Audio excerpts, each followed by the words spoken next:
Արարատյան դաշտը չորանում է նաև ձկնաբուծարանների տերերի թեթև ձեռքով։ Ժամանակին բնապահպանության նախարարությունը ձկնաբուծարաններին տրամադրել է 1 միլիարդ 496 միլիոն խորանարդ մետր ստոր երկրյա ջրօգտագործման թույլտվություն, ինչը տեղանքի վերականգնվող պաշարից 300 միլիոն խորանարդ մետրով ավելի է, ու 7 տարվա ընթացքում հորերի գրեթե կեսը չորացել է, չորացնելով նաև ոռոգելի հողերը։ Ջրի պաշար Սևանում կա, Քաղցրահամ Սևանն այս անգամ էլ փրկելու հնարավորություն տվեց, սակայն բնապահպաններն ահազանգում են, որ օրենքով նախատեսվածից շատ է եղել ջրառը։ Ջրաչափական դիտակետերով ջուրը անցնում է։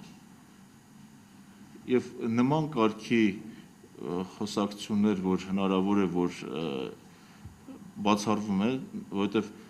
հստակ չափիչ սարքավորումներ կան, որով ջուրը անցնում է, ջուրը հաշվառվում է եւ այդ հաշվառվող ջուրը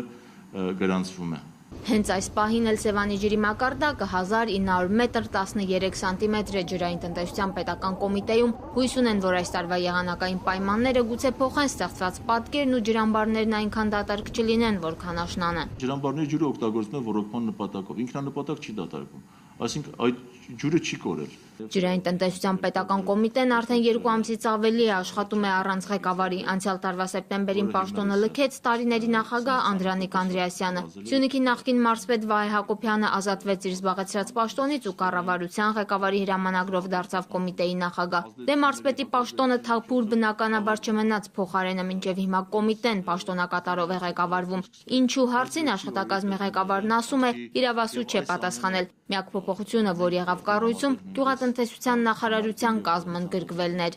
Աննա Դավթյան, Աշոտ Խաչատրյան, Երկիրն այսօր։